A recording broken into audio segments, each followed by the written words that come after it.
Going here. Looks like there's a slow attendance here, but we'll see what it is. Could be the day of the week. So I'm trying to see if Jacob, are you on yet? Jacob Knock. He may be getting on a little later. I think he told me. We'll see. I'm not seeing him right now. All right. Well, with that, let's go ahead and start off. Hey, Lori, are you on by any chance? Or look, first of all, more importantly, is Doug Swanson on? Doug, are you here? Yes, I am. Hey, good, Doug. Can you give us a quick two things I want you to do is just give me I think it's all kind of a little bit. I don't want it to be disaster tourism, but I want to know if there's a lesson to be learned from the shootings of the police officers this past during this past week over there in Charlotte, etc., as I called it. And as I said, there was unwarranted Leo death. So if you can talk about that a little bit, give us your perspective, what you guys came out of it and what you would do different next time around or be thinking about next time around. Yeah, sure.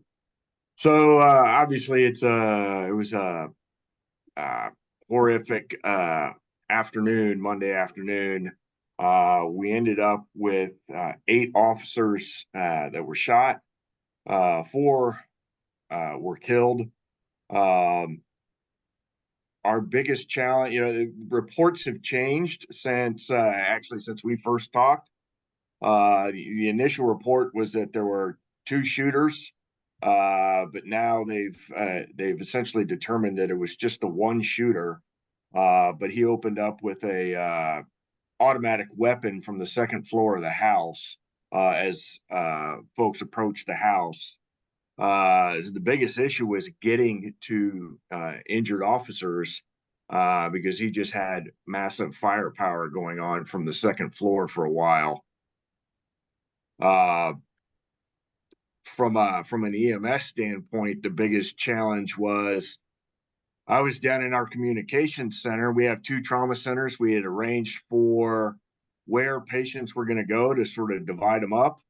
However, a couple got thrown right in the police cruisers, and they took them to different destination than where we thought they were going, and they they arrived to the hospitals unannounced, essentially. So while one of the trauma centers had, were actively taking care of 3 people who they had done ED thoracotomies on, 2 more officers arrived that they were not expecting because they were intended to go to the other trauma center. So that was our biggest challenge was just where everybody ended up going was not where we thought they were going. Fortunately, the 4 other officers are all actually doing fine. A couple of them have been released. In fact, I think 3 of them have been released from the hospital already, if not all 4. But Okay, good. But nonetheless, as you said, the story changed. You thought that there was maybe second shooters. So there's 2 take-home points I wanted to make here, which are just a good reminders anyways. One is the issue that a lot of these guys are snipers, that we're going to get hit with. And that could be whether you're at the Las Vegas Strip or if you're at the Highland Park, 4th of July parade, or my own situation in Dallas when we were breaking up the Black Lives Matter rally, which was very, very, peaceful and so on. And then a guy from a parking lot is shooting us from above. So paying attention to that concept in general, especially at mass gatherings or rallies or festivals or whatever, kind of important. So that just a reminder, we're seeing that more and more. In fact, the Parkland shooter, I don't know if Peter's on or not, but the kid who did the Parkland, Florida shooting actually was trying to get himself positioned to shoot downward but there was hurricane windows. Apparently couldn't shoot through, so he came down, but downstairs. Peter, are you on by any chance? I don't know if you wanted to mention that. And I don't see him. So, all right. Either way, we'll move on. So, but that was one point. But the second issue is that up front, you thought there could have been a second second round of shooters under those circumstances. So there's always that second pass phenomenon. That's good. So do you wanted to mention that and say that's one of the things you're going to be thinking about in the future, even though it may not have happened in this case? yeah, absolutely. It's all, it's the same thing we talked about often as the secondary device when you're responding to the first critical incident. And that was some of the initial reports that we got where some officers were down, and as they then approached them and the first shooter, that more shots were fired. And again, this is an evolving sort of story as to what exactly took place that they're still trying to piece together. Yeah. Anyways, for me, it was bringing up the thing of that I always called, I mean, I wrote papers about this back in the 80s, even saying the second pass phenomenon in our multiple casualty incidents or disasters. You know, if there is a tornado, there's going to be a second one. If there is a earthquake, there's going to be an aftershock. If there's going to be a plane crashing into the World Trade Center, there's going to be a second one. And I could go on, and you got the general idea though. Yeah. I first learned a lot of that stuff from the British back when they were dealing with the IRA and especially like the bombing down in Brighton. But they typically would say that, and I think most of you know that, but I'm still going to reiterate, it's kind of a good reminder that a lot of times they'll drop a bomb and then all the rescuers come in, then they blow up the bigger bomb. And so those are things that when we do our own planning, got to keep that in mind as we get through this. So, all right. I'm just so sorry that you guys went through this again. And and then I think then, are you going to be talking to the police department about making sure they coordinate, at least if they are going to take them, let us know and we can alert the hospitals with our usual communications. Yeah, we're working on that. And, this particular team, the U.S. Marshals, they do not travel with any type of tactical medical support. They provide their own. They do have some EMTs with them. So we didn't have anybody out in the field with them when they went to serve the warrant, and touch base with them a little bit on maybe, at least locally coordinating something a little bit more. Got it. Okay, got it. So anyways, thanks for the report. I'm just sorry you had to hear it again. I mean, it's just every day there's a shooting somewhere. And I think there's been more high school shootings. There's almost one a day somewhere. And so it's getting to be more and more of a problem. In my own area, I'm just always it's terrible. That's all I can say. All right. And that's one of the things, Marshall, that she brought up today. I think that one of the statements was that the number one cause of death from injury for kids is now firearms. Is that right? Do you remember? Or am I saying that out of context, or is that correct? Yeah, I forget at what age, but you're right. That was sure from 15 to 19 for sure. But but it's still across the board. All right. Yeah, no. Well, all right. Well, listen, let's move on to the next session. And that brings you're going to be brought into that in just a section then, Marshall. And I want to introduce, first of all, about a year ago, Ben, brought to our attention, I'm looking over here to see if there's anybody else I got to move over. I was trying to move you over, Jose. I don't know if that happened or not, but okay. In any event, so what I was going to say was we, about a year ago, Ben was nice enough on our behalf, to write up this latest assignment about the missing the signs, hypertension in pregnancy and postpartum patients. And I thought it was a great reminder because for example, if you showed up upon a 28-year-old, seizure patient and just looks like a 28-year-old woman, but we still have to remember to ask, were they pregnant? Because that may change how we're going to be managing them under the circumstances. But it's the same thing where the typical patient saying, "Yeah, I don't feel well," and their blood pressure is off the charts, and you have to ask that question. Have you had a baby recently? Especially if they weren't showing signs of pregnancy at that time. So anyway, so it was kind of nice, and then we had some nice presentations, and one of those people was Marshall Crawford about what he's doing locally in Philadelphia. I don't know if Joelle's on. She had a nice presentation, and so did Fiona Moore. So that was about a year ago. Well, it came to my attention in the last few weeks that we were doing some really good things along those lines and have been here in the state of Florida. And there's actually a collaborative, and the executive director of that collaborative has joined us today, Lori Reeves. And it's the Florida Perinatal Quality Collaborative. And they have really started some really great things for EMS. And I just wanted you to be aware of that. And many of you are already doing some of these things, but it's just kind of nice when we do the R&D things, the rip off and duplicate thing that we share. And I actually think that there are some caveats we can learn from our side and vice versa. So I just wanted to at least start the conversation. I think this will be an important part of Eagle Creek as well. And so that's why I brought this to your attention. I was on a call with Lori, and I just want to start this. In fact, what I want to do is get a survey out to all of us about what we are doing. So, Lori, if you could just give us, again, don't need a long talk, just a sort of a thumbnail sketch about what you guys are doing here in the state of Florida. And with that, I'd like to introduce Lori Reeves. Well, thank you. And thank you so much for inviting me. I have to start with a caveat, and that is that I'm not a physician or any other clinical healthcare provider. My one association with that was many, many years ago in the Navy when I was a corpsman and an EMT. But I have since been working in public health and had the Oh my privilege. God, so you're not a doctor? Well, we can't have you on here, so. Okay, Lori, go ahead. Well, by the way, Thank you. this Yes. is very important.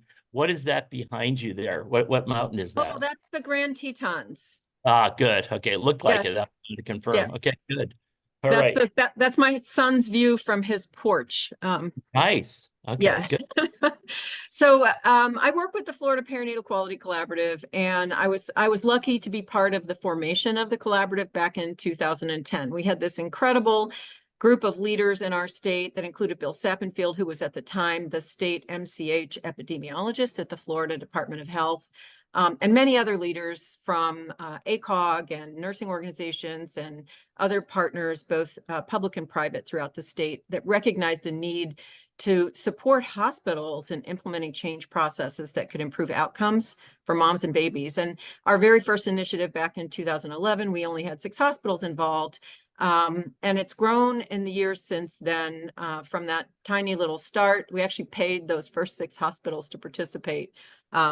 We don't pay them anymore, but by 2022, we were up to about 3/4 of hospitals, and the state legislature passed a statute requiring all hospitals that deliver at least 100 babies a year to participate in 2 of our initiatives at all times. And so what that gives us is a tremendous amount of interaction with hospitals with maternity units throughout the state of Florida. And we started a project in January 2023 on postpartum issues. And the goal there was to make sure that when women were discharged who had risk factors or who potentially might have complications after delivery, that the hospitals prepared them for what they should do as follow-up. And over the course of that project, which involved having the maternity units connect with their emergency departments, I have data on that I could show you, but I'm not going to show slides today. They started off at about only 17%, had really good connections with their EDs. And by the last quarter, ending March 31st, we were up to over 80%, had really strong connections, and the rest were building them. So part of the project is building that gap, closing the gap between maternity, OB, and ED, ER. But then we discovered last fall, we have family engagement in our projects, all of them. We had a young couple. The dad turned out to be an EMT himself in one of the Florida communities, and his wife had a postpartum stroke. She had 3 previous pregnancies, no complications in any of them. They had no reason to anticipate there would be any problems. He ended up taking her to an emergency department because he was worried about her symptoms, and she had a stroke in the ED and had to be transported. So she's recovering, but they came to tell their story at our meeting in September, and he informed us that on his own unit, they didn't have any protocols for screening women in the postpartum period for hypertensive disorders. And even if they had them, they had no medications on board to start treatment. He lived in a fairly rural community, so from his perspective, that was an important missing point. So we also heard from an ED physician, Dr. Carolyn Holland, who helped us understand there might be gaps also in protocols at emergency departments. And so we bravely, with no expertise in emergency medicine whatsoever, decided to convene a group of leaders that included many of you in our state to talk about how we could change that. And so we've had some really good conversations, and what we've learned is there's some really innovative work already happening. Dr. Frank's working on something in his community, but I want to tell you just about one in the Panhandle right now. The Panhandle has some special challenges because many of the women there live in rural areas and they're not close to a hospital with an OB unit. So we had hospitals up there. One hospital gathered with 5 other hospitals that were all in the Panhandle area, and they agreed to work together to do outreach to their EDs and their EMS units. They came up with what they called the Gray Band Project. There have been band projects on a lot of things over the years, but what was unique about theirs is the 6 hospitals agreed that every single person who had a baby would get a silver band, and it says, you know, alert, less than a year postpartum. And that they would then go out and educate their partners and get buy-in from EMS and EDs on what those bands meant and how they should be asking the question, have you been pregnant in the last year? So that's just one. They're early stages. We don't have data yet, but it's very promising. And Dr. Frank has been working with Dr. Washington Hill in Sarasota. Palm Beach County has been doing really innovative work with medications on board of their ambulance units so they can begin treatment en route. And we are just looking for ways to work with partners and scale this up. Paul, did I cover everything you wanted me to cover there? Well, just I wanted to have it framed, which you did. We're going to drill down on a few things right now. Angus, are you there by any chance? Is Angus still on, or do you have to leave, James? Yeah, I'm here, Paul. Hey, so maybe before I go to Marshall Frank, who's doing a lot of great work for us here, which I just became aware of, what, 2 days ago. But can you give us, there are now a bunch of, let's say, initiatives, projects going on to link not only the emergency departments into this, but the EMS as well. Is that correct? Can you give me a couple examples of that? Yeah, so we were asked to participate with this initiative, myself on behalf of the state EMS office, and help figure out how we could push this forward in the EMS realm. I think there's a beginning state of seeing what's going on out there, and then a future state of pushing out some best practices, some guidance across the state as to how this initiative might be rolled out across the state. And even I think we've tagged Dr. Frank, since he's already been a leader on this, and also heads our medical care committee at the state level here in Florida, to come up with some best practices that we can push out. We don't have state protocols in Florida, so we can't sort of mandate these types of things. We have to be more like opinion leaders, and that's going on. We're also hoping to have the initiative come and provide our opening education session in Fort Lauderdale at our state meetings alongside the Eagles meetings. So we're hoping to really have a lot of conversation around this at our June state meetings. And one of the things that I thought was interesting was that I was challenged by the OBGYN guys the other day saying, you know, how come you guys are only giving 2 grams of magnesium, right? And I go, I don't know, right? And so it'd be kind of interesting to maybe revisit about our dosing, because they're a little bit more aggressive. It could be, well, are we worried about imagining airways? But they're probably right that we could probably up some of these doses, et cetera. And then we need to discuss, are we going to use oral nifedipine, you know, or are we going to give, you know, whatever, some of the other drugs that we tend to give, you know, IV as well, and be more aggressive about it, because every minute counts to some extent in these cases. So that brings us to Marshall. Marshall Frank. Can I ask one more thing before you move on? Yeah, sure, please. So one of the things we've heard as we're talking to EMS systems is that not everybody's carrying antihypertensives in the field, and I think that's a common position for a lot of EMS systems. There's a unrelated but similar issue looking at blood pressure control in the setting of acute ischemic stroke to make sure that we're inside a TPA window. Yeah. And so I wonder if part of the survey that you send out could also address who's carrying hypertensives and for what. Okay. And then, or maybe I just do that as a separate one, but you know, just so we don't get too confused. But that's a great question. And I think that was one of the things that, you know, Marshall and I got to talk about this a little bit yesterday, and, you know, talk about what's specific, you know, drugs, whether it's labetalol, hydralazine, or whatever, and then what's the cost of that to all of us. It'll be very interesting to see, you know, what happens on that end.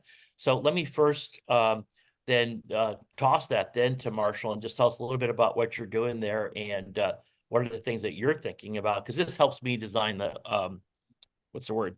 The survey better, okay? Yeah, thanks. thanks, Paul. Yeah, I joined the FPC a while back, and Dr. Hill, Washington Hill, is an OBGYN doctor who's been in our community for many years. And he said, why aren't you guys treating severe hypertension in pregnancy and postpartum hypertension? And I said, it's not something that I think is a common protocol or management strategy in EMS. So hopefully your survey, Paul, will sort of indicate, how many of us are actually doing that. So we've been working on this protocol for, I think, probably 2 years. And the problem I had was that it would be buying one drug for one specific protocol that we really don't know if we see the disease process very much. And maybe we're not recognizing it. Like your paper said, maybe we're not recognizing it as much as we should. Yeah. And in my data, we use ImageTrend. I don't know if maybe ESO has that data, but I don't have access to a data set that says we have diagnosed in the field X amount of, severe hypertension in pregnancy or preeclampsia. It's not something that we would be able to track. So the idea for us is to introduce labetalol. That's what we would use in labetalol. We considered oral medicines, but aside from aspirin, like we were talking about yesterday, we don't really use any oral medicines. So that would be a sort of a paradigm shift. So we're going to follow these ACOG guidelines: systolic blood pressure greater than 160 or diastolic greater than 110. Initially, I was asked to do it a year out of pregnancy, and I think that would not be realistic in the pre-hospital setting. So we're going to use 6 weeks, postpartum, and then obviously, whatever contraindications to labetalol. And the dose is 40. The dose is 20, 40, and 40. It comes in 100 milligram vial, so that sort of makes that easy. And that's our goal. And but what I really want to know is how often we're seeing this and not recognizing it, which I'm not sure if we can have access to that information. And to Angus's point, Yeah, go ahead. I think to Angus's point, if we could use one drug in a couple of different protocols, that would be great. So my concern is that we're going to be throwing out a ton of labetalol. I'm not sure the price of it or, if it really matters, but I think we're going to throw a lot of it out.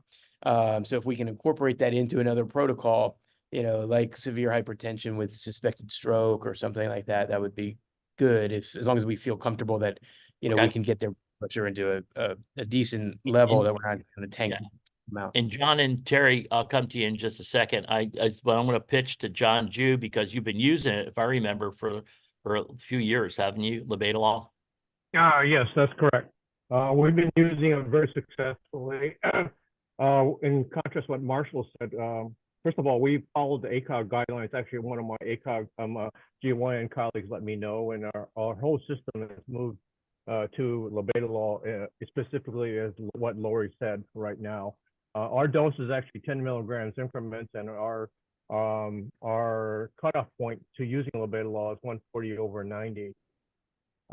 We've had probably 3 to 5, I would say, uses per year. We also have labetalol for our transfer strokes. Does that make sense as well? So we've actually had that on our regs for a long period of time for blood pressure control, for thrombolytics when they're being transferred from one hospital to another. So we already had labetalol on our rigs, and our crews knew how to use the labetalol. And number 3, we just let everybody know the indications.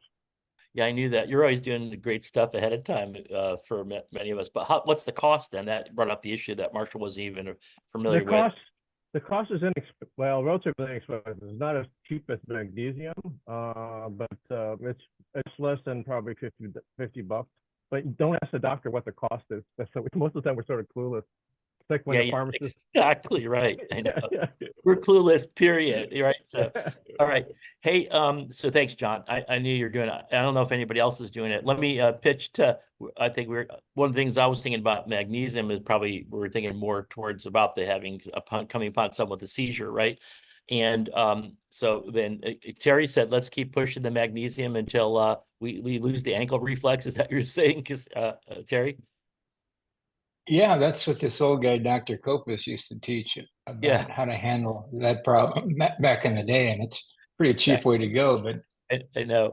It was just, I teaching how had, to titrate to effect is a lot. yeah.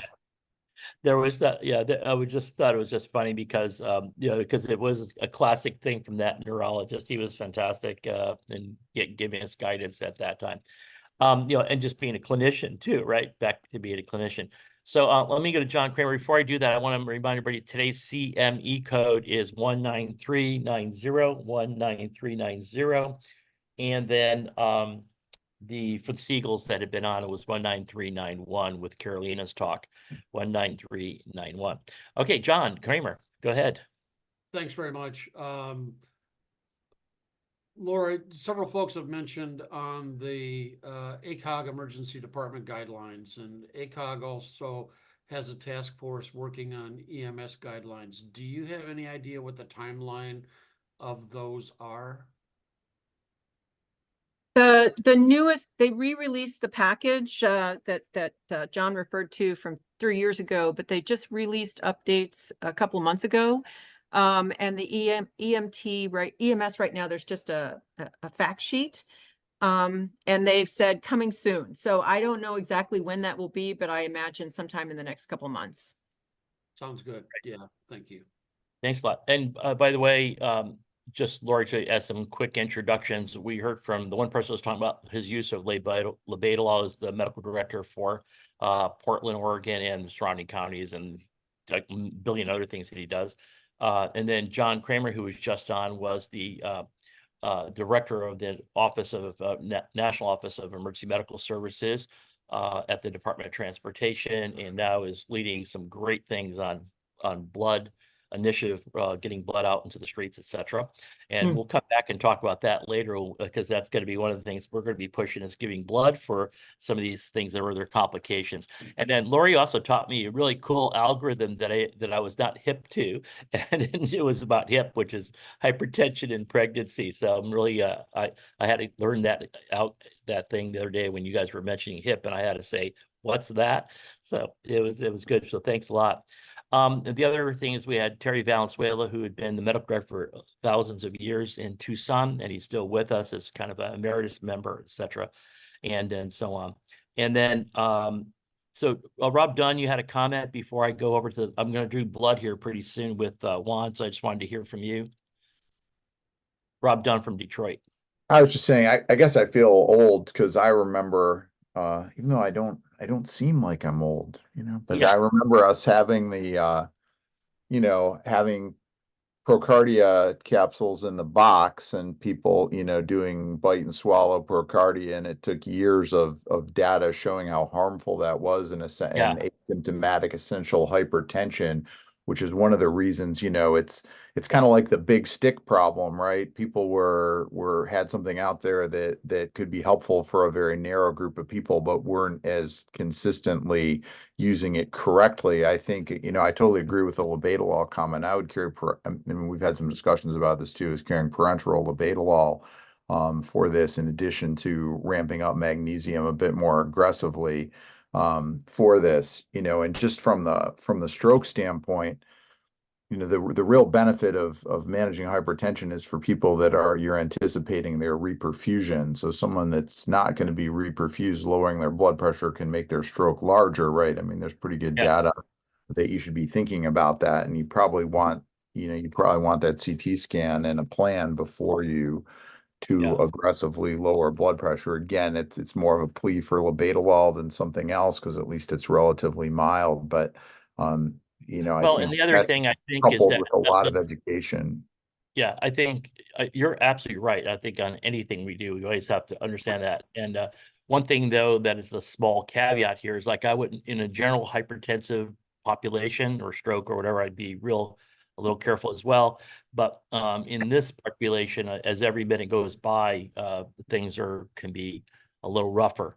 I don't think this is like, you know, the specific case that needs specific treatment, and that's, you know, you've got to get people to understand. I mean, this is the problem with my emergency physicians. I see emergency physicians not taking seriously mild elevations, what they would consider a mild elevation in a blood pressure in a pregnant or immediately postpartum patient. I've reviewed bounce backs at a couple of our hospitals that came by EMS with eclampsia in that exact situation. So, you know, it's a huge educational piece for everybody. Hey, are you eligible for AARP yet? I just want to know. We probably all are on this call. Yeah, right. Let's go over to San Antonio. David, let's do it quick because I want to get over to Juan. So go ahead.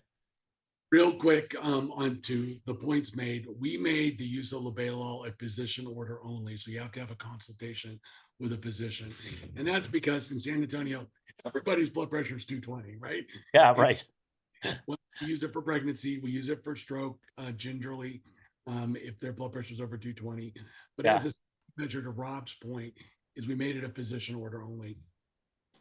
So, and we're using it for pregnancy. I was on call the other night, and some medic was calling me before they even got to the scene because they saw the information, the notes. So what am I supposed to do now, MAG and what? And so I was really excited that they even thought about it after our education process last year, which we ripped up and duplicated from Ben and all your folks. And we just did it in the process. Good.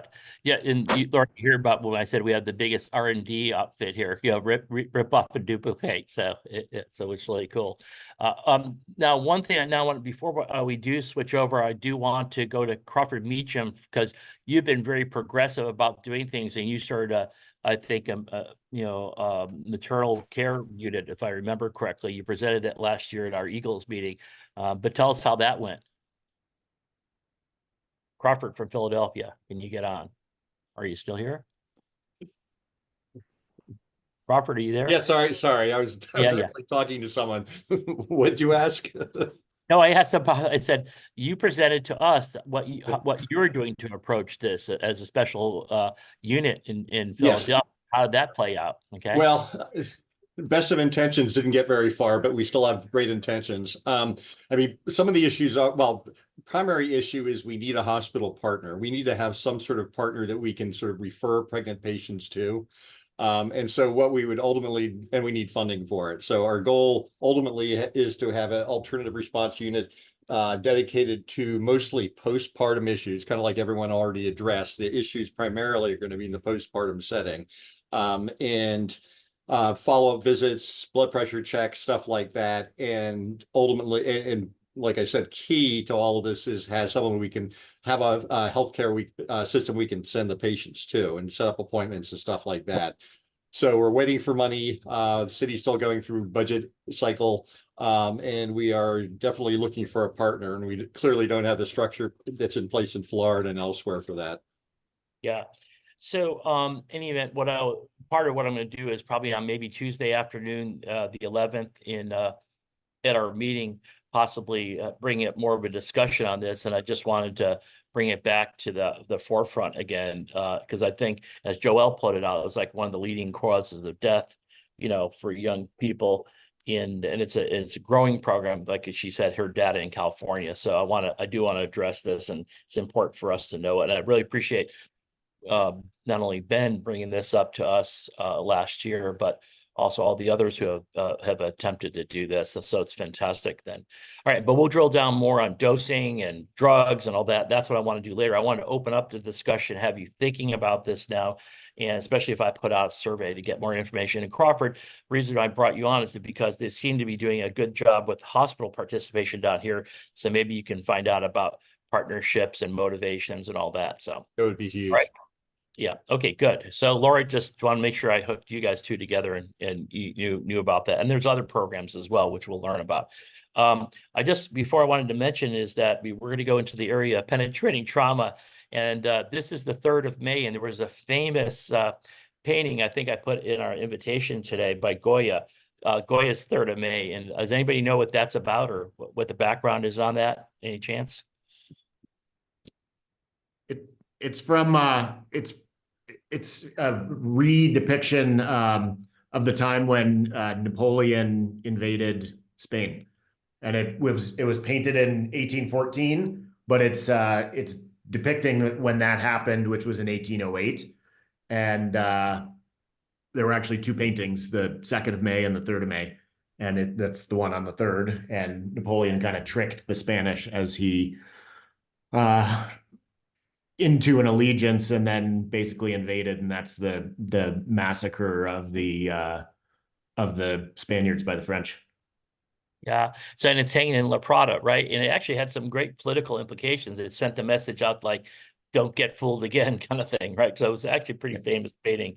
So that's great. I'll leave it up to Jacob from Denver to know about this stuff. Good job, Jacob. Okay, good. Yeah. And then there's also that Cinco de Mayo thing. I don't know what that's about, but we'll leave it at that. Okay, good. All right, so let's That move on. was a French invasion of Puebla Yeah, that's in right. Mexico. So it was Puebla. There was a big city called Puebla, south of Mexico City.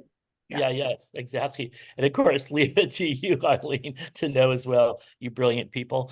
So you culturally savvy people. All right, so let's go on over to, thanks, Jacob. Let's move over to Juan then. So most of us have heard a little bit about these data before, but now that it's formally published and accepted out there, we want to send it out to everybody. But I want to maybe get the David Miramontes did have to put in, "May the 4th be with you," right? And then there's the Revenge of the Siths later on, right? Of the 6th, leave it at that. So if anybody drinks too much on the 5th, all right. So any event, let's go ahead and yeah, tomorrow's Star Trek Day. It's a good point. So Juan, thanks for being patient with us.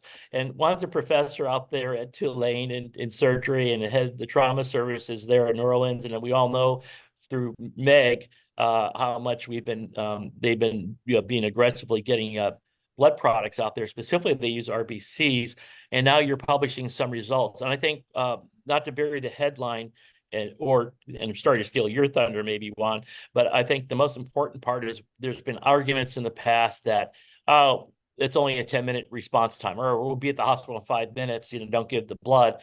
And I think that your data are really important to have out there. And so I want to re-emphasize this. And I hope you actually can join us at Eagle Creek, because I think on that Wednesday, the 12th, we're going to be talking about blood products and all that kind of stuff. And then John Kramer, I'd like to have you react to this as well. And then, and same thing with you, Eric, as well, I think, who were on today. So with that, Juan, let's go ahead and Juan Chesney, come on and give us a rundown of your paper you just published. All right. Well, thank you so much. And thank you for the invitation last night, Paul. I'm delighted to be here. Now, let me ask you this. Can I do a quick share screen? Sure. And am I allowed to share? I could go, let's see if I'm in charge of that or not. Multiple panelists can share. So let's chat. Yeah. Okay. Well, okay, let me know if you guys can see this screen. Yeah, we got it. Here's the summary. Good job. There you go. So, hey, see, Juan knows he's a great searcher. He knows how to get right to the point, right? So go ahead. All right, so team. So yeah, like Paul was mentioning, we've been delighted to being able to get pre-hospital blood here. Now, we do not have whole blood.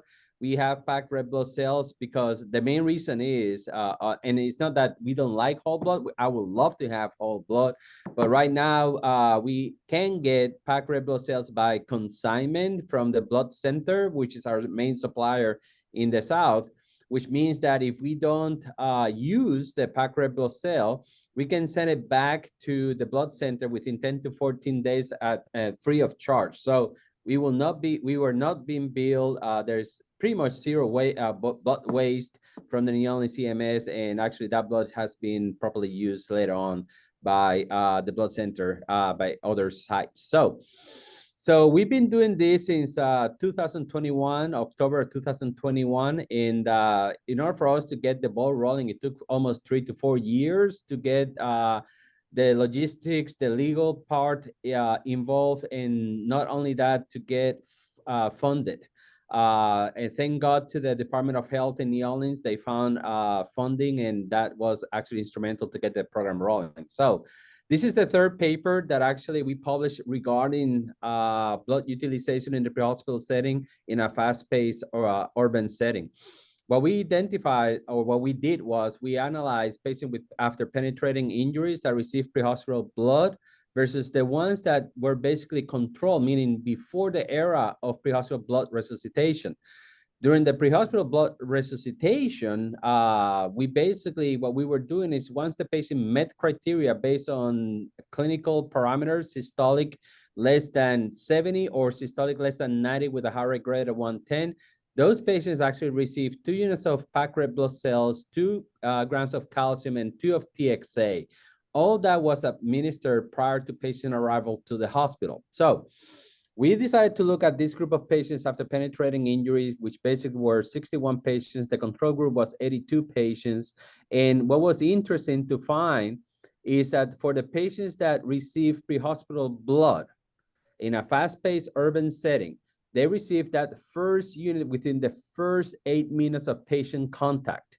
And basically the second unit was given during transport, and that dramatically decreased the in-hospital mortality to 7% when compared to the old indoctrination dogma, just press on the gas, the patient will be resuscitated once they arrive to the hospital, where basically they receive their first unit of blood at 26 minutes after the incident. So that's a big difference, 8 minutes versus 26 minutes, which translated into an in-hospital mortality of 29% when you basically gave that first unit of blood. So we decided to put into context that what are the dead zones of resuscitation. And basically, as you can see, the dead zones in the pre-hospital blood era is basically just during the response time. When you look at the control group, that dead zone prolongs all the way until the patient arrives to the trauma bay. So in conclusion, from our analysis, we basically, from our comparison, resuscitation with blood product was started 90 minutes earlier within the first 8 minutes of patient contact after initiation of a pre-hospital blood program. And I think that this is one of the take-home messages here. A survival for early pre-hospital blood use was demonstrated despite a 5-minute increase. You heard that right, yes. There was a 5-minute increase, but despite that 5-minute increase in pre-hospital time, our mortality was lower. And what we identify is that with an 11% mortality increase for each minute delay to blood administration. So it's not that much of the time that you have in pressing on the gas, get to the hospital. That group of patients still have a high mortality, but when the blood was given in the pre-hospital setting, that mortality was actually way reduced, and we demonstrated that that mortality increased by 11% per minute of no blood transfusion. So we basically described the dead zones, and I think that there is more to come. We're right now looking at the impact of warm versus cold blood resuscitation, and I'm not gonna give you any of the insiders, but there is actually it's going to be an eye opener for a lot of people. And the other thing that we are working on is the comparison of pre-hospital packed red blood cells versus whole blood. Although there's other studies right now going on out there. Our specific group of comparison is by using rapid infusers on routes. So we'll see. There's more to come, and hopefully we'll stay in touch with these outcomes. Thank you so much. Yeah, thank you. So, there's always the issue of the methodology, quite frankly, if it's my bias, that the earlier you give the blood, the better off you are. And there's always those issues, so we'll have our minds open, but this is just great because it's driving a real, we've seen this time and time again about you got to do it in the pre-hospital setting. If you wait till they get in hospital, it takes them forever to get it together. And do their thing. And this has to do with sepsis management. This has to do with, well, maybe the OBGYN stuff we were just talking about, and go on and on. So I think this is fantastic. The other thing is, one thing, your data that you did, appreciate you're getting right to the point there, is some of the data is also leaning towards showing that it decreases the need for other resuscitative things like, airway management and so on, because you're breaking them up, you're waking up the near dead. And that's what you found as well, correct? Is that published, or is that part of this study? What was the specific question on? Oh, about that, things like, let's say, intubation or airway management, all those things were preempted because you're giving the blood up front, that kind of thing. And, yeah, that's correct. Yeah, and we actually published that in the Journal of American College of Surgeons, where we basically did an analysis on a circulation first approach, and this is all prospective. in comparison to intubation, then circulation. And to our surprise, the mortality of that procedure, the intubation without filling up the tank, mortality was in the 40% compared to 11% when circulation was approached first. Yeah. I mean, there could be other factors in there. Like, for example, once they stick a tube in, if the overzealously ventilated a patient has no preload, then, you know, you can kill them that way. Or the other thing is that maybe if you have enough people, many things can be done at once. But I'm totally with you on what you're saying. You know, if you have someone who is getting moribund, you know, just give them blood and they won't be moribund anymore. So it's my bias. So, which is great. So thank you so much. Let's see what David has to say. Because David, these were, let me just bring back, these were penetrating trauma patients that you had there, right, Juan? And and you have RBCs, and you don't have to have the coolers and all that stuff, right? Per se, correct? Are you warming the blood at all? I mean, I'm sorry, you do have to have coolers, but I mean, but you don't have blood warmers or anything like that, correct? You want to tell us about that real quick, and then before I go to David? Yeah, no, sure. I think that that's a great debate of and that great point of debate, right? A lot of people are trying to push heavily by the industry to warm up this blood. Now, when you look at specifically our patients, when we look at retrospectively, the degree of temperature drop was from 35.7 to 35.2. Now, this is without warmer, okay? This is just establishing circulation, which basically entails increase in ATP production and basically warming up the patient just by having circulation again. So I think that there's a lot of data that are basically going to keep coming. That is going to keep coming. And it's going to be interesting. Right now, we have 250 patients in the data from our site, and we have a total of 500 patients with the multi-institutional approach. So we're going to see how this is going to look in the, hopefully by summer.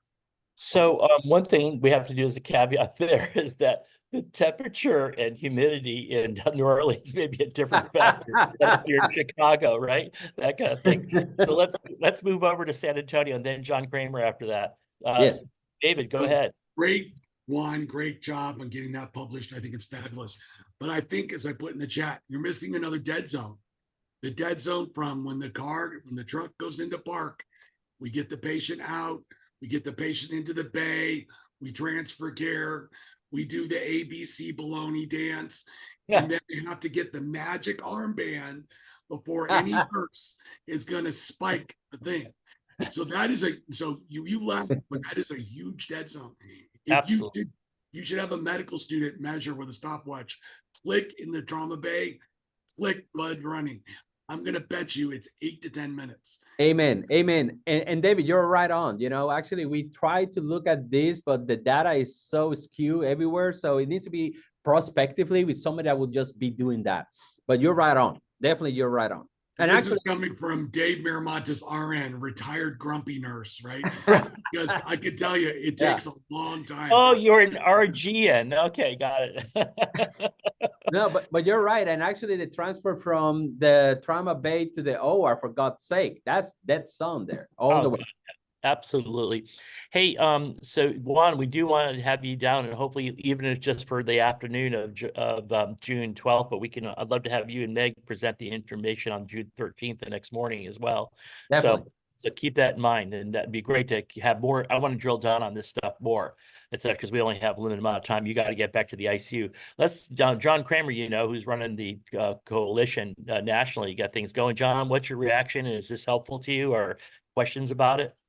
Oh, this is definitely helpful. I mean, as Juan has already very artfully indicated, and David made in his comment, you know, there are so many permutations and combinations of type of blood, how it's administered, what the delay is in the emergency department. I mean, to date, we've got, we think, a little over 150 ground programs. With all sorts of models that folks are using. I mean, one of the other things, and Dave alluded to this in his comment, but hopefully all trauma centers now have at least packed red cells in the emergency department readily available. Not all have whole blood, but transitioning to that. But again, there is that ED delay that's built into it. So the opportunities to look at all of the permutations and combinations are very critical. But it is fascinating because we've seen this time and time again. I know, Ken Shepke, are you still on by any chance? I don't know if Ken is still on. Ken, are you there? Sorry to catch you Yep, blocked. sorry, I was on another call. What's up? No, it's okay. So Ken is, of course, our Deputy Secretary of Health here in Florida, but has started these programs early on, with whole blood in Florida. And then so I just wanted to know what your reaction was to this. But before you do that, isn't this a phenomenon we see all the time with all different disease processes like sepsis, et cetera, et cetera? You've dealt with this a lot in the past with your folks there, with hospitals at first. So want to mention, some of those things and how this reinforces that same. I love the armband thing though, before we could spike. That's so great, David. It's true. Go ahead, Dave. Go ahead, Ken. Yeah, I've said lots of times, just listening to this conversation, arrival at a brick building is not arrival to care, because it depends on how efficient the processes are inside that building. And that my general philosophy is if something's really important to do really early on in the emergency department, it's even more important to do it pre-hospital before you get to the emergency department. And we've done this many times in Palm Beach County, and I know several others on the call have done the same things. Every single time we've done it, we've seen improved outcomes, lower morbidity, lower mortality, and blood is just the latest one. And of course, it makes sense because you're not only what we're seeing in Palm Beach County, not only is the survival great for those that get blood, but we're not seeing that late stage multi-organ system failure because you're not allowing the organs to be in shock and hypoxic for as long. So you don't go on and get that organ damage that kills patients in the second stage of trauma, as opposed to, just the initial bleeding, they die, and then they die later on, multi-organ failure. So not sure why camera keeps going on, sorry, but I think it's a fantastic program. And I'm real happy that everybody's starting to adopt them. That begs another question for you, Juan. Are you seeing the decreased use of multiple transfusions now as a result? Yeah, that's definitely a big game changer in our institution. Basically the rate of transfusion on our end is actually going down. And it would be very interesting to see for those programs that we have in our data that are using whole blood, are they going down on the component side as well? So definitely we're administering this blood up front. And actually, when these patients arrive, they're using way less on our side. Fantastic. Okay, good. So that continued to be a good theme. John, you wanted to say something? Just real quickly and follow up, and it's getting better as we are engaging more and more areas of the blood centers and the blood supply chain. But there are still a lot of blood centers that are hesitant to get involved in the consignment or return and reuse blood component of it. We have to convince them that they don't just give the blood to the EMS communities, and if it's not used, it dies there. They can bring it back and either reship it as is to a trauma center for use within their lifetime, or reprocess it into components and still be able to actively use the various components. So there's still a lot of work that needs to be done on the blood supply side. And I think a lot of people are actually addressing that in different ways. Stein, like for example, your trauma centers are supplying it to you, if I remember correctly, in Colorado Springs and elsewhere. Am I right, Stein? I'm sorry to catch you off guard. No worries. Just take me a second to get to the mute button. That's correct. We have the university that is supplying it and will charge for it when patients are delivered to their facility, and they will accept unused blood to recirculate. And there's no Stark Law controversy because there's a single center going there, right? Is that correct? Correct, because we've made it very clear in our procedures and protocols that the patient who receives blood in the field goes to the closest appropriate trauma center. And if it just happens to be the university, then they are able to charge for it. Okay, got it. So just a caveat about that. So, all right, anybody else have any other things you want to bring? I want to switch over to another subject. So, anybody else? And I know Juan's got to go. It's Well, fine. before I leave, I want to share quickly, hot out of the press. This is a paper that I think everybody should take a look at from Randy Schaefer. Okay. I'm gonna do a quick share video. Let me see if I can get. All right, let me. I'm trying to see how this works. Let me know if you guys can see. Okay. Can And you then guys? yeah, Can you guys see this map? We're not seeing a map. We're just seeing sort of a something. Okay. Of course, of course. We're seeing like, Ben, is this the thing we saw? Not Ben Eric Bank. Is this something we saw last week? Yeah, this is the map. So the paper is now officially accepted. It's in draft format. It should be out here in a couple weeks. I think we can actually share it with everybody at this point. I'll just double check with Randy. Okay, yeah. If you guys don't mind, and yeah. So I'll tell you what. If you want to come back next week, Juan, you're invited to do so, and we'll try to get Randy on and Eric. And also, we're going to have a presentation by Lakshmi from Atlanta, because they just introduced their program. They've already had successes immediately. So we're going to do this again a little bit more next week as well. Okay. All right. So, Thank you so much. Have a great weekend, team. no, it's great. And then block out. We'll talk later, but block out the date so that you could be there on June 11th and hopefully the 12th as well. Okay. I mean, the 12th and maybe the 13th as well. Okay. All right. Bye, I'll see everybody. you later. Take care. Bye-bye. All right. Good stuff. All right. Anybody else? Eric, did you have another comment beyond that, or? The only thing I'll just do real quick, because I know you want to move on, is the New Orleans guys have done, I dealt with Tom Dransfield at New Orleans EMS. And so when they got told no on Whole Blood, they didn't stop. Yeah. So the key point here is that Whole Blood is fantastic. It's what we all want to use, but blood products in general are better than crystalloid. So if that's where you got to start, that's where you got to start. Some of the blood centers are more apt to give out component therapy versus whole blood. Yeah.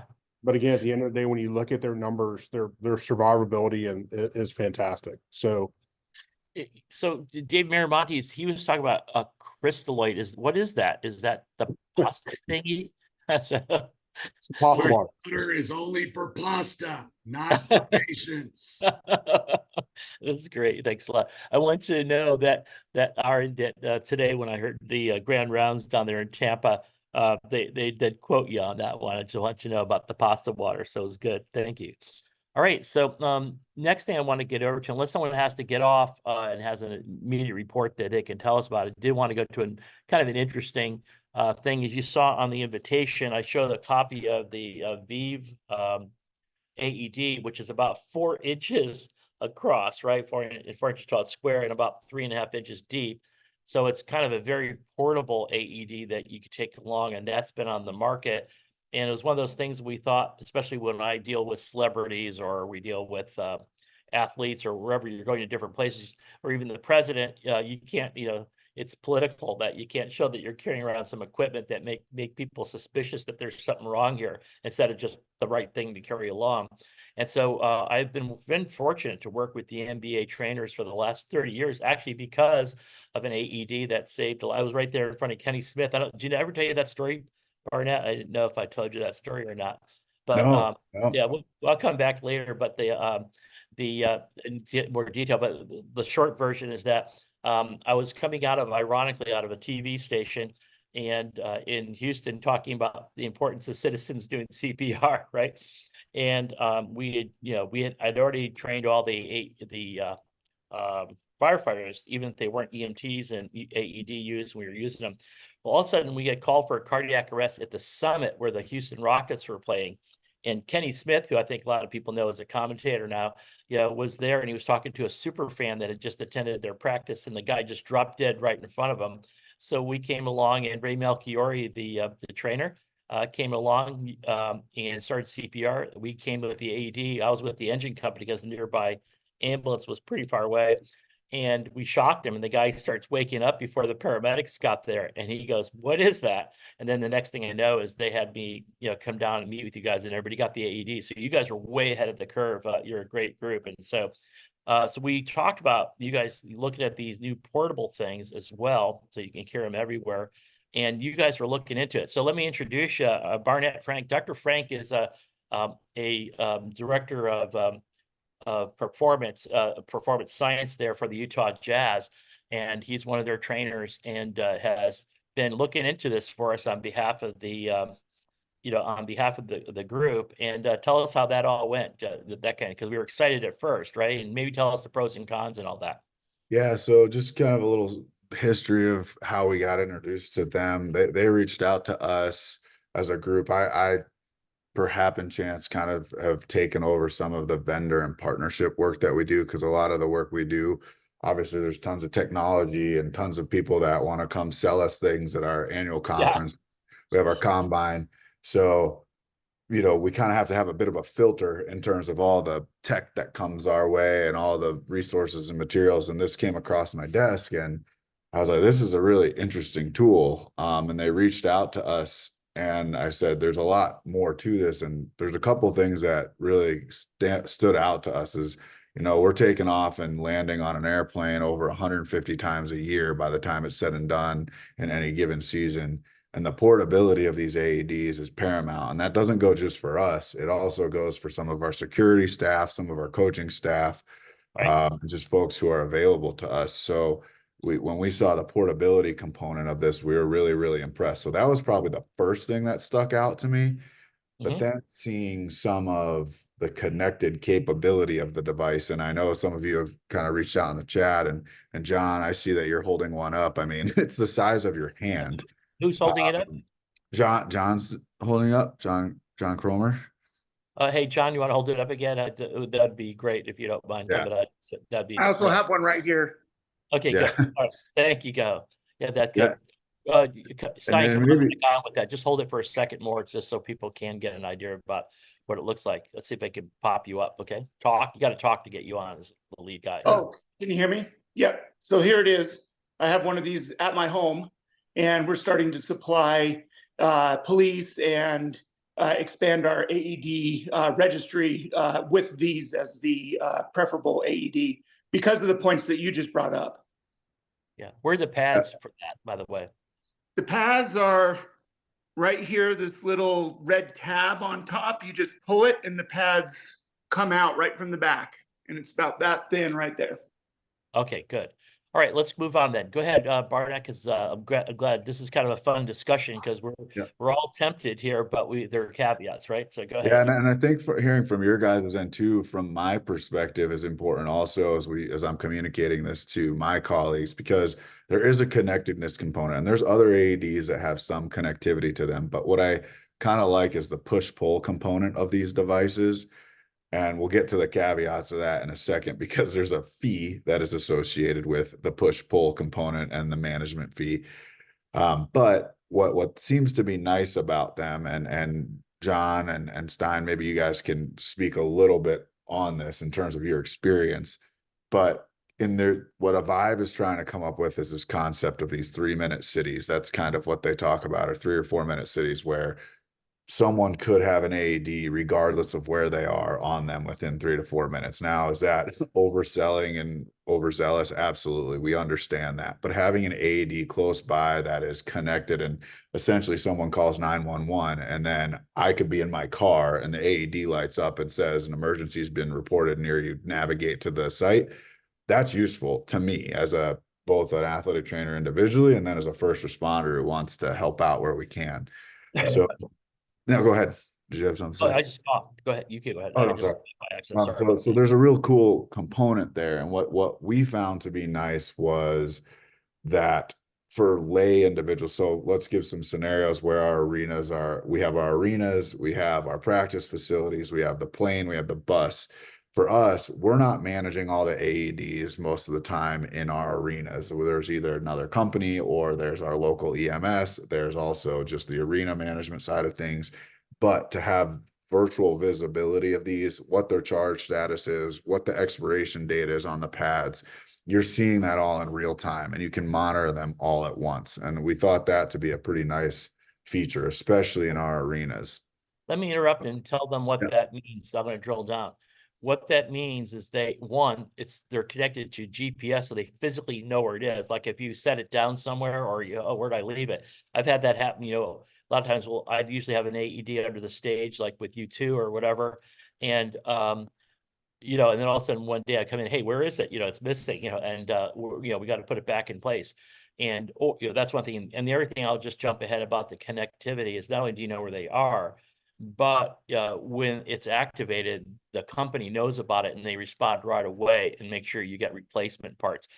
Those are just two aspects of that, but I want to make sure they knew what the connectivity meant. I'm sorry to interrupt you, Dr. No, Wright. you didn't interrupt at all. I mean, that's important. And it kind of forces people to be a little bit more cognizant of their AEDs. I think so many times it's something for us, especially in the professional sports arena, where we just put it aside and it's like, oh, there's our AED. It's hopefully something we never have to use. But it kind of is a call to action a lot of times of forcing you to interact with it. The AED itself also has a training mode, which a lot of, we have training AEDs, as we know, when we're teaching these courses, but it functions and it walks you through and it kind of talks through everything and it forces people to interact. Also, if it's just laying around and it activates, so it starts speaking to you, and you can choose different languages. So a lay individual could come and stumble upon it and start using it. So we like that component of it as well. So, I mean, that was really what we found to be some potential advantages over current scenarios of AEDs.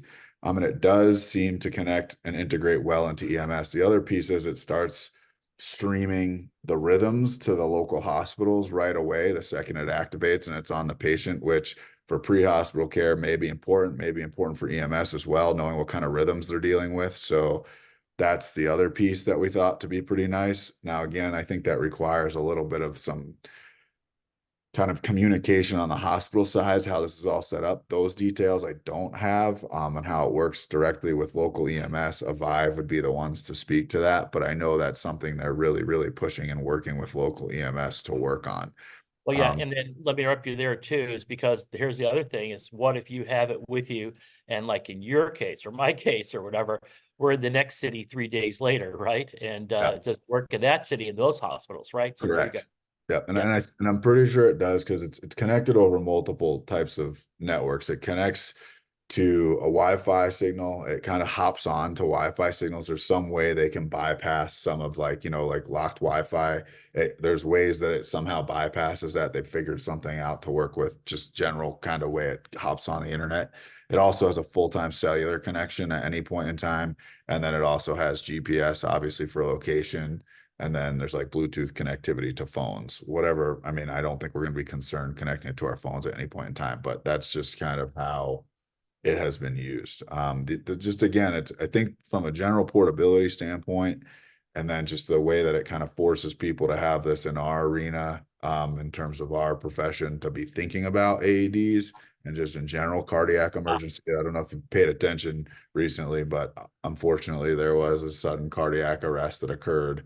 It actually happened in Salt Lake City to a younger coach while they were having a team dinner, and just kind of being aware of this in our population. We have a lot of folks with HCM. We were one of the first teams to have an athlete with HCM and dealing with it and managing it. They had an implanted defibrillator, not a pacemaker, but an actual implanted defibrillator. So we were one of the first teams to have someone with that, and just being aware of this because it is a reality of our sport, whether that's because of media acknowledgement or we're starting to see more of it in terms of our athletes that are coming through.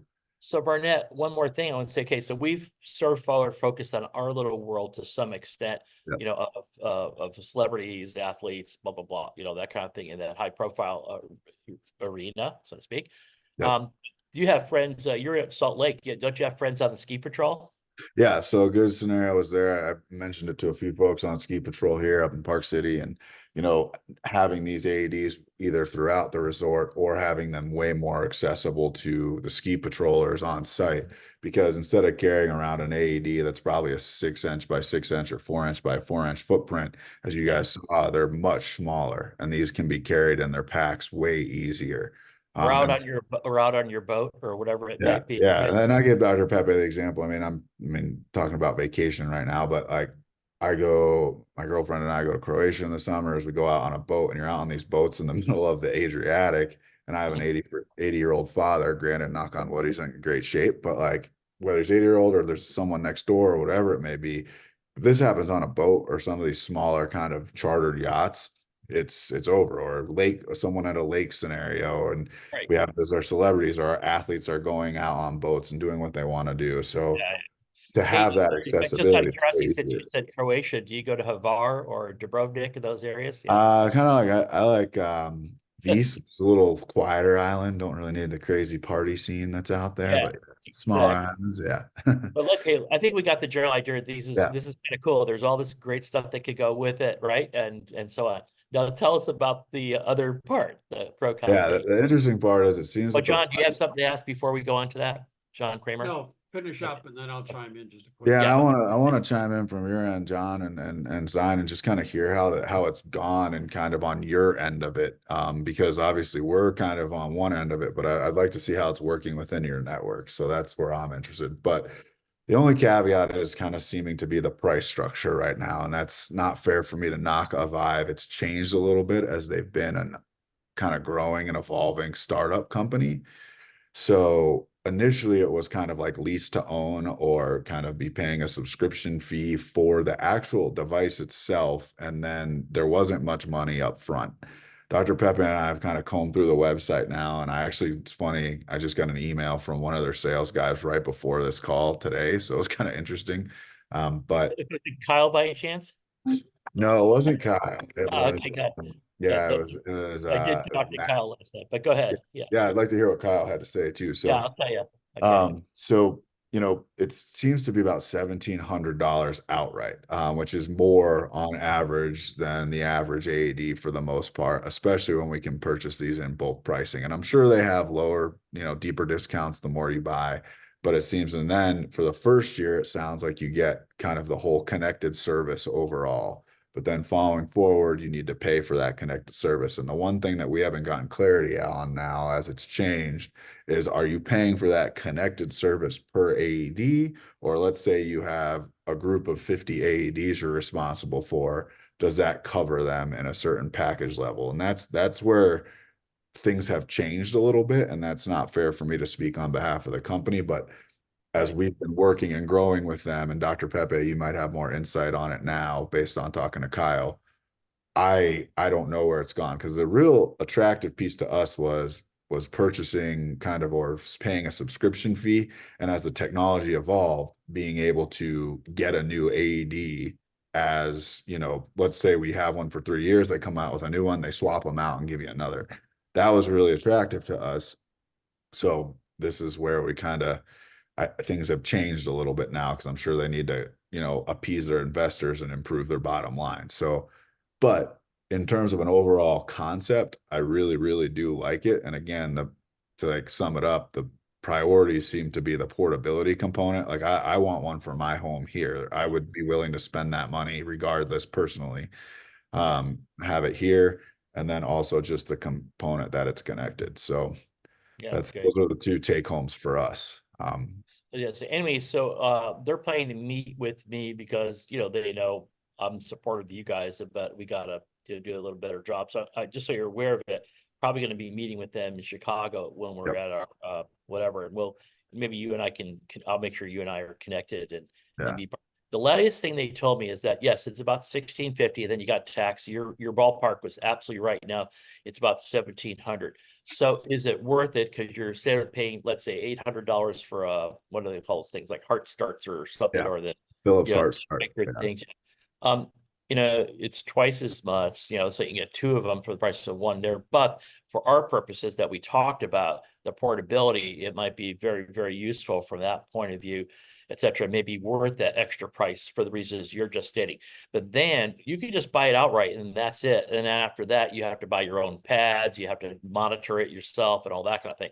So then what they do is they have this subscription where all the things we talked about before, like they're now going to be charging $199 a year is what they're talking about at this point in time.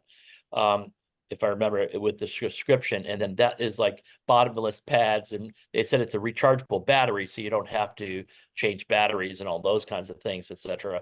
And then the cloud notification, the GPS stuff is all there, and so that helps out with from that point of view.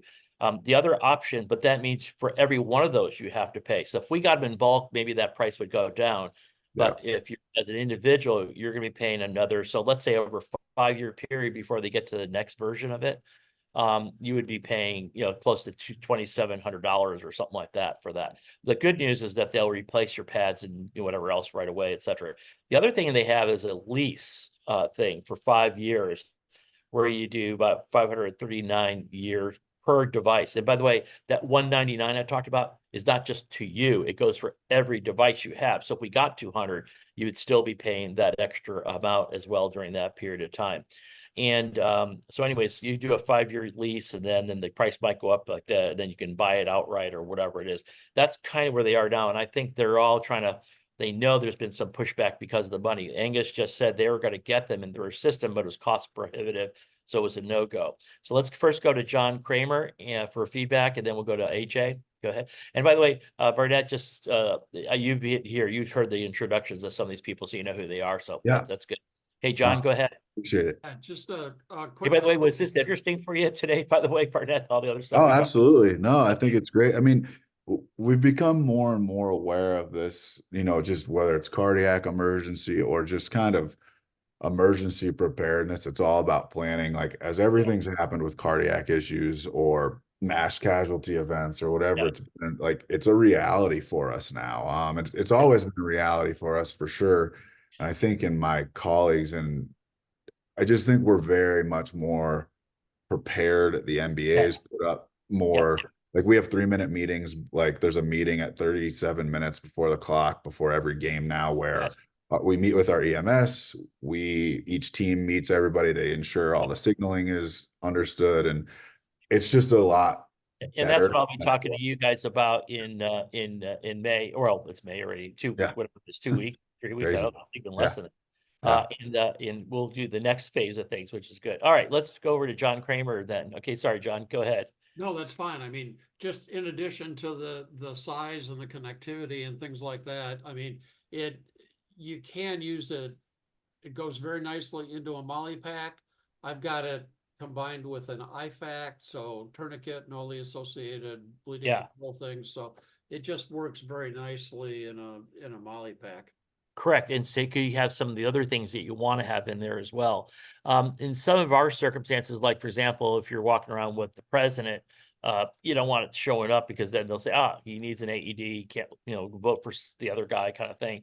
So there is that. But I think in general, for us, of things we have to carry around, I think that will work. That's a nice little touch there, John. Thank you. AJ, what's your commentary? Yeah, I'm working with some people about putting them on drones. Do they have a carrier or something to attach to the belly of a drone? We'll ask them that. I don't know. I thought Dr. Frank might know. They don't, as part of their current supply. They do have a larger Pelican type case, and they have a wall case that you can use. But I mean, doing a MOLLE pack, it works out great. In Europe, they have them that they can communicate with the people when it lands and talk them through taking it off. Do they have any communications capabilities with it? The device does on-screen communication. It's not like real time, if that makes sense. It's not like you'd be kind of FaceTiming with someone at an emergency center or a call control center or something like that. It would be more just, it's walking you through similar to standard AED, but I do think there's some more pictures and it's a video kind of like animation and all that. So when it walks you through, so it's a little bit better in that regard. But in terms of the actual kind of real-time communication, you're relying still on EMS. No, very interesting. That's all I have. Thanks. Yeah, it has just-in-time prompts and some video diagrams, but not the real time that you're thinking about, AJ. Yeah, I think to me, with this group where I don't want to pressure a company, but as Dr. Pepe and I have discussed, like it does seem to be pretty cost prohibitive for the general population overall. And they really are committed to this concept of 3-minute cities, 4-minute cities, whatever they want to call it. And you're never going to get there if it's there. And we've talked to them about applying for government funding, whatever it may be, to like help increase the saturation of these within markets. And that's, I think is the only way they're going to get there, because to double the price of an AED plus a monitoring service gets really tough. Yeah. So I'm going to, especially when the prices of the AEDs are elsewhere were going down, a lot of that they say attributed to the usual costs of things, the going up, inflation, et cetera. But what I am going to do, because one of the reasons I was alerting to everybody, because if there is an interest to use it for certain sectors, just like Stein is doing, it may be a thing where I can get into a position to do some negotiation to do an economies of scale approach there. If for those who are interested in that, and certainly this group has a lot of influence since we're responsible for about 250,000 paramedics out there, and therefore, a large part of the country. And we just want to do the right thing. Now, that leads me to the final thing before we have to close this up here. The point, which is that what I really want to know, and I haven't been able to ascertain yet, is that when I use certain defibrillators and different, like when I did the AED study at the Chicago airport back in the 90s, or when I have used it, Ken Shepke put these all out. I know the public supermarkets down here in Florida, in every one of those cases, they work. So I have reliability. So that I will like to still know, do we have, did these work kind of, data, how often did they work? Was there any misfires or whatever? So it would be really good to see, their reliability down the line as well, before we move forward. So I've asked them for that, and we'll see how that goes. So, all right. So anybody else have anything to add to that or questions? Or do you think this was interesting? I think it's an interesting concept. So I just want to make sure everybody was, and it's acute for me because they're going to be asking me about this in a week and a half about, what we should do.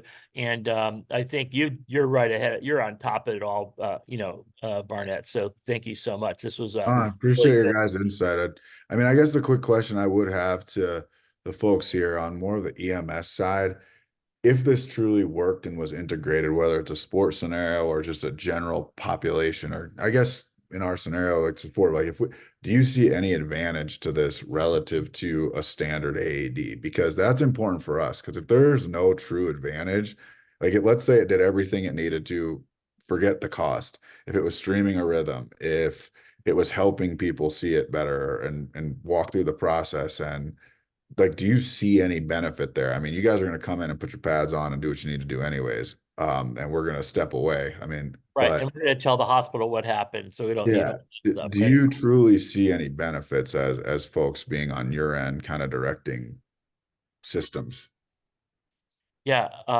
Anybody have any immediate answer to that, or, but I think the answer I'm going to answer for everybody, I think, is that, yeah, there may be some interest, but we've got to have some better cost and we've got to have some better information before we commit to something like that. So is there a downside is the interesting thing, right? Of doing it. So is it lost easier? Is it whatever? I don't think so. The only thing is it how effective is it? Does it catch all the cases that are VFib and shock them? So, yeah. All right. Well, so that, I mean, I think there's nothing new, but I wanted to find out if there was anybody on the call that was using them, had experience with them and what they're doing. So we'll drill down on this more later on. So, okay. So that's all. All right. Well, this has been great to have you on. So I got like 1 minute left. Anybody else want to report in on everything? We've lost a bunch of you, any event, but anybody have anything new to report for us? This was a pretty good week. Oh, I do want to talk to Glenn. Glenn, next week, could you do me a favor and make a report about what you guys have been doing with all the riots that you're having there in New York? And well, I don't know if I should call it riots, the protests gone awry. Maybe that's a good way of putting it. The civil unrest, right? And so would you report back on to us next week a little bit about what you've learned and what you're doing differently? Sure. So okay.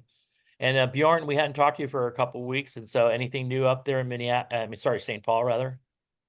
No, We do have, yeah, I mean, everybody has the protests going on, but ours have been peaceful, but yeah, no, nothing to report. That's great. Yeah, the big issues I see the pattern here is that that textbook that we just did on you know, the mass gathering medicine thing. Pierre Carly's chapter talked about the yellow vest thing and what happens. These are older people, pensioners. Cost of everything was going up, so they were kind of saying we need to get more money for our pensions, or we need to have, you know, some breaks, etc. And they were just peaceful protests. But then it gets infiltrated by others who, you know, and that's large. We're seeing that same pattern taking place here.